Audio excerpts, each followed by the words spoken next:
Variety recipe തപ്പി നടക്കാണോ? എന്നാ ഇങ്ങോട്ട് വായോ, നമുക്കൊരു അടിപൊളി കൊറിയാണ്ടർ ചിക്കൻ ഉണ്ടാക്കിയിട്ട് വരാം. അതിനുവേണ്ടി കഴുകി വൃത്തിയാക്കി വെച്ച ചിക്കനിലോട്ട് കുറച്ച് മൈദയും അല്പം കോൺഫ്ലവറും പിന്നെ ഒരു ഇത്തിരി ജിഞ്ചർ ഗാർലിക് പേസ്റ്റും ആവശ്യത്തിന് ഉപ്പും ചേർത്ത് നല്ലപോലെ ഒന്ന് കുഴച്ചെടുക്കാം. ഇനി ലോ ഫ്ലെയിമിലിട്ട് ഇവനെ അങ്ങ് ഫ്രൈ ചെയ്തെടുക്കാം.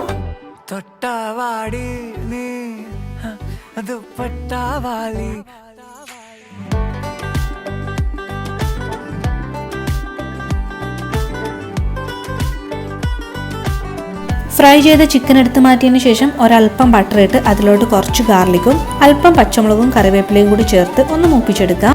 ഇനി ഇതിലോട്ട് കുറച്ച് തൈരും അല്പം ഫ്രഷ് ക്രീമും ആഡ് ചെയ്ത് നല്ലപോലെ മിക്സ് ചെയ്ത് എരിവിന് ആവശ്യമായിട്ടുള്ള പെപ്പർ പൗഡറും സാൾട്ടും കൂടെ ആഡ് ചെയ്ത് കൊടുക്കാം.